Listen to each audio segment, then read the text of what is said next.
کہ تم ہی اس ڈائمنڈ کو آگ لگانے والے بنو گے، کہ تم ہی اس ڈائمنڈ کو آگ لگانے والے بنو گے۔ تو وہ آپ اپنے لیے خود گڑھا کھود رہے ہیں اور اس میں گرنے کا وقت اب قریب ہے آپ لوگوں کا۔ تو وہ آپ اپنے لیے خود گڑھا کھود رہے ہیں اور اس میں گرنے کا وقت اب قریب ہے آپ لوگوں کا۔ دل کے پھپھولے جل اٹھے سینے کے داغ سے، اس گھر کو آگ لگ گئی گھر کے چراغ سے۔ میں تو تم سب کے مشورے میں بیٹھنے کا ذریعہ بنا ہوں، اور احسان تو جانور بھی نہیں بھلاتا، اور تم لوگوں نے تو حد ہی کر دی۔ اگر اس دن میں ہمت نہ کرتا تو آج تم اسی طرح اپنے کونوں میں بیٹھے ہوتے دبک کے۔ تو میں نے جنگ لڑی اور ان کو وہاں سے نکالا، اور پھر ان کے آنے کے راستے بند کیے، اور میں ہی سبب بنا تمہارے مشورے میں بیٹھنے کا، اور مجھے ہی تم نے اپنا ایسا دشمن بنا لیا کہ عمر فاروق کو تم نے استعمال کیا کہ مولوی صاحب کی جماعتوں کے ویزے بند کرواؤ۔ یہ تبلیغ ہے، اس کو تبلیغ کہتے ہیں۔ عمر فاروق کو تم نے استعمال کیا کہ مولوی صاحب کی جماعتوں کے ویزے بند کرواؤ۔ یہ تبلیغ ہے، اس کو تبلیغ کہتے ہیں۔ السلام علیکم ورحمۃ اللہ وبرکاتہ۔ شبہات کا ازالہ پیج کو سبسکرائب کریں اور بیل آئیکن دبائیں سب سے پہلے ویڈیو دیکھنے کے لیے۔ پوری امت کے اندر اتحاد اور اجتماعیت اور فرقہ واریت کی نفرت کی آگ بجھانے والے حضرت مولانا طارق جمیل صاحب، شیعہ کو سنی سے، سنی کو شیعہ سے، دیوبندی کو غیر مقلد سے، غیر مقلد کو دیوبندی سے، تمام فرقوں اور تمام فرقہ واریت کو ختم کرنے والے اور پوری امت کے لیے درد اور غم رکھنے والے اور پوری امت کے لیے اخلاق کے اور پوری امت کے لیے جوڑ کا پیغام دینے والے حضرت مولانا طارق جمیل صاحب کا جو نعرہ ہے، امت پناہ امت پناہ، امت بنو امت بنو، اسی کے متعلق یہ تحریر ہے۔ سارے ساتھیوں سے سماعت فرمائے کہ پوری امت کو جوڑنے والے، شیعہ کو سنی سے جوڑنے والے، دیوبندیوں کو غیر اہل حدیث سے جوڑنے والے، بریلویوں کو دیوبندیوں سے جوڑنے والے حضرت مولانا طارق جمیل صاحب کیوں عالم شورا کے فریق بنے ہوئے ہیں؟ کیوں عالم شورا جو نظام الدین کے بمقابل کھڑی ہوئی ہے اور نظام الدین کی اینٹ سے اینٹ بجا رہی ہے اور نظام الدین کے کو پامال کرنے کی اور اس کی محنت کو ختم کرنے کی کوشش درپر کر رہی ہے، کیوں مولانا طارق جمیل صاحب جو پوری امت میں امت پنے کی اور جوڑ کی اور اتحاد کی اور اتفاق کی بات کرنے والے، کیوں عالم شورا کے جو ہے وہ فریق بنے ہوئے ہیں، اور کیوں جو ہے وہ عالم شورا کی طرف اور ان کے وکیل بن کر پورے عالم میں پھر رہے ہیں؟ یہ ابھی حالیہ دوران میں کئی سفر انہوں نے یہ کیے ہیں، اور انہوں نے عالم شورا کی حمایت کی اور ان کے مراکز کی دعوت دی اور ان کی تبلیغ کی دعوت دی۔ تو سماعت فرمائیے ایک کھلا خط حضرت مولانا طارق جمیل صاحب کے نام۔ بسم اللہ الرحمن الرحیم۔ سیدی و مولائی حضرت مولانا طارق جمیل صاحب مجد اللہ علی، السلام علیکم ورحمۃ اللہ وبرکاتہ۔ امید ہے آپ بخیر ہوں گے۔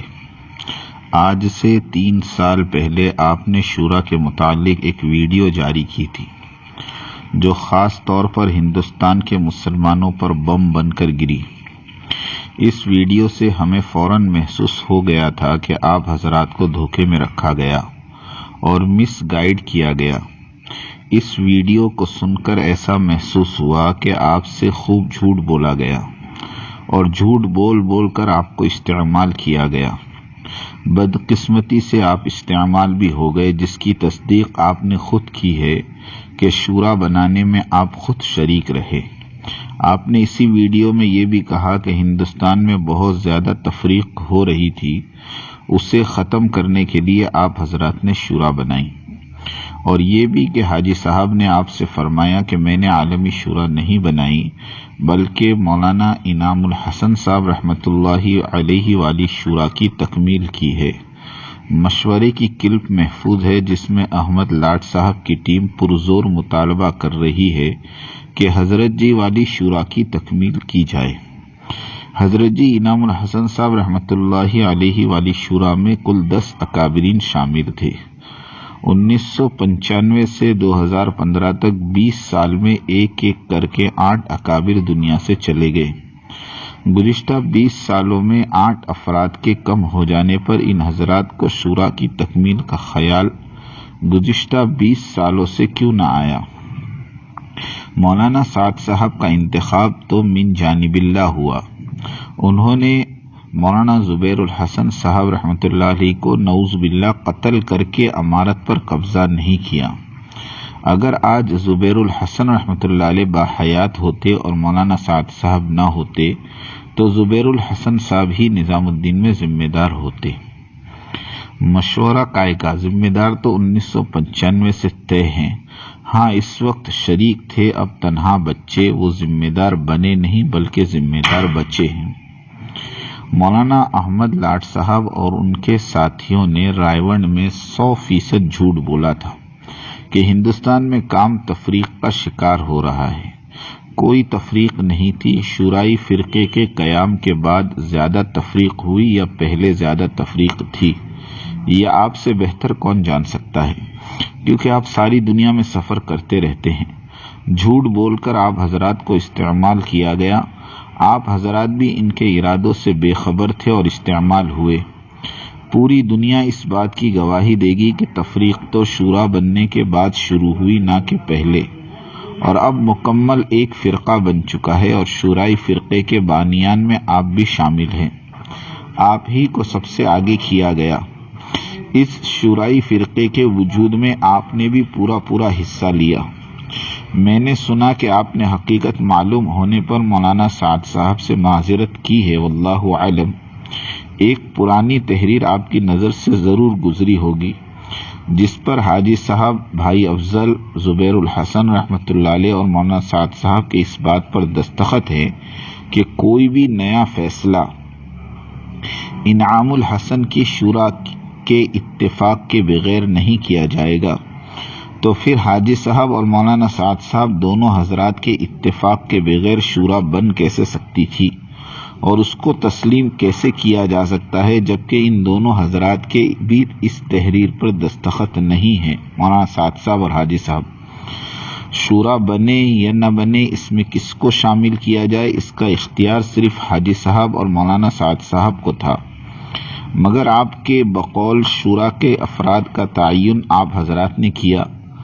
سوال یہ ہے کہ جب شورا میں افراد کا تعین نہ حاجی صاحب نے کیا نہ مولانا سعد صاحب نے، تو وہ کون تھے جنہوں نے نام طے کر دیے، جس کی حاجی صاحب اور مولانا سعد صاحب کو خبر ہی نہیں، جس کا اختیار احمد لاٹ صاحب کی پوری ٹیم آپ سمیت ان حضرات کو تھا ہی نہیں؟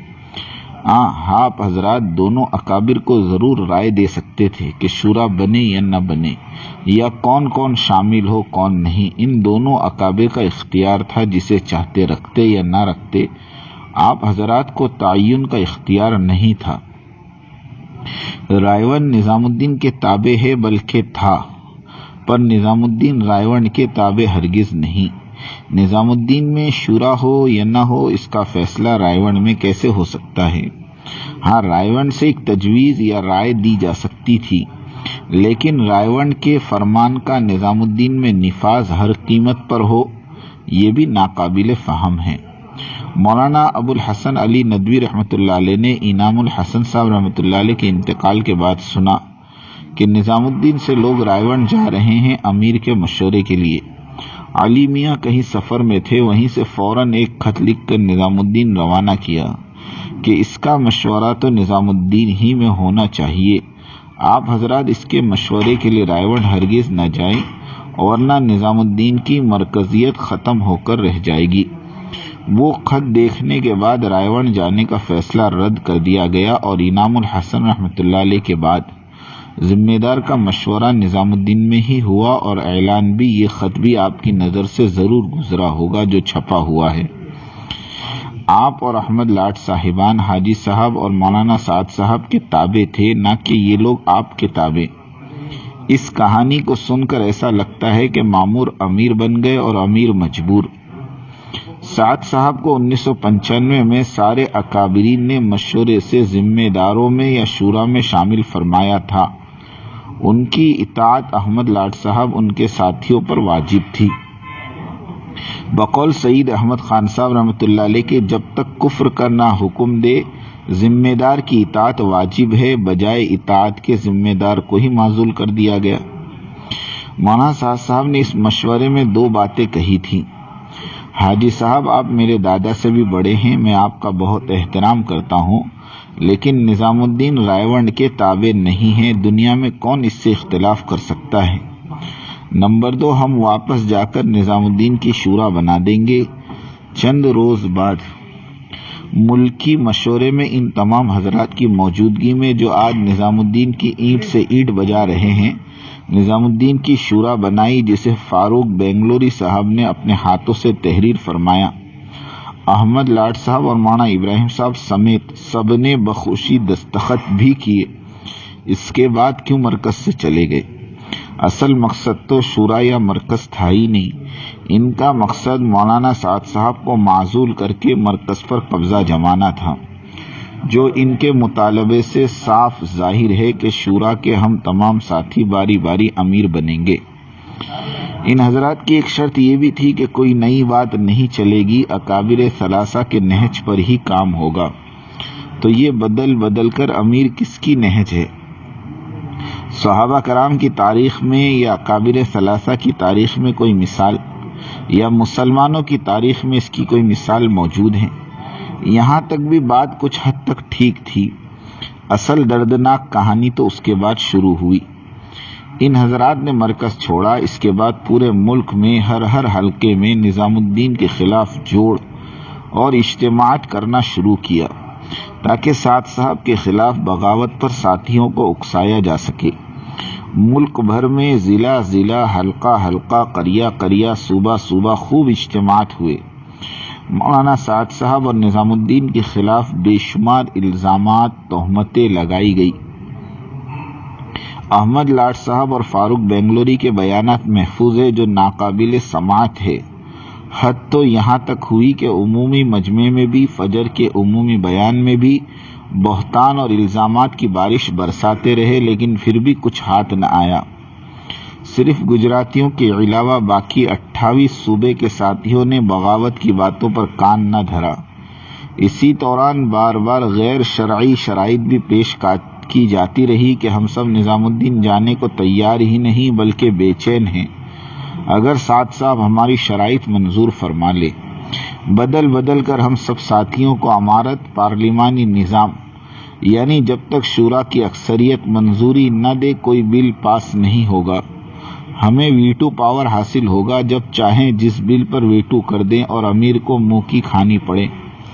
اس سے صاف ظاہر تھا کہ یہ سب حربہ مولانا سعد صاحب کو گھٹنے ٹیکنے پر مجبور کرنے کے لیے استعمال ہو رہا تھا۔ مطالبات سارے غیر شرعی تھے، ناقابل عمل تھے۔ مولانا سعد صاحب کی رگوں میں بھی الیاسی خون، وہ بلیک میل کیسے ہو سکتے تھے؟ الحمدللہ نہیں ہوئے۔ پھر ایک اور سازش رچی گئی، دہلی کا گورنر نجیب جنگ مسلم تھا، اس کے پاس گئے، وہاں کہا گیا کہ نظام الدین میں حالات بہت نازک ہے، نہ جانے کب قتل و غارت شروع ہو جائے، اس سے پہلے کہ بہت زیادہ نقصان جانی اور مالی ہو جائے، تالا بند کروا دیا جائے۔ صوبے دہلی کے گورنر کو وزیر اعلیٰ سے زیادہ اختیارات حاصل ہوتے ہیں۔ گورنر کے ساتھیوں نے خود مرکز آ کر یہ داستان سنائی، گواہان بھی موجود ہے، وہاں بھی ناکام ہوئے۔ احمد لاٹ صاحب ندوی ہیں، ندوہ اور مظاہر والوں کے نظام الدین کے ساتھ تعلق پہلے دن سے گہرے تھے، لہذا ندوہ بھی یہ حضرات تشریف لے گئے، اور وہی جھوٹ جس پر رائیونڈ والے پسل گئے تھے، مولانا رابع ندوی جو مولوی الیاس صاحب رحمۃ اللہ علیہ کی صحبت میں ایک عرصہ گزار چکے ہیں، ان کو قائل نہ کر سکے، مایوس ہو کر واپس ہوئے۔ پھر آخری اور فیصلہ کن وار کرنے کا پلان بنایا گیا، جو ہر حال میں مولانا سعد صاحب کو گھٹنے ٹیکنے پر مجبور کر دے اور مولانا سعد صاحب غیر شرعی مطالبہ تسلیم کرنے پر مجبور ہو جائیں۔ مولانا سعد صاحب کی گمراہی کا فتویٰ، اس کے پیچھے احمد لاٹ صاحب کی ٹیم تھی،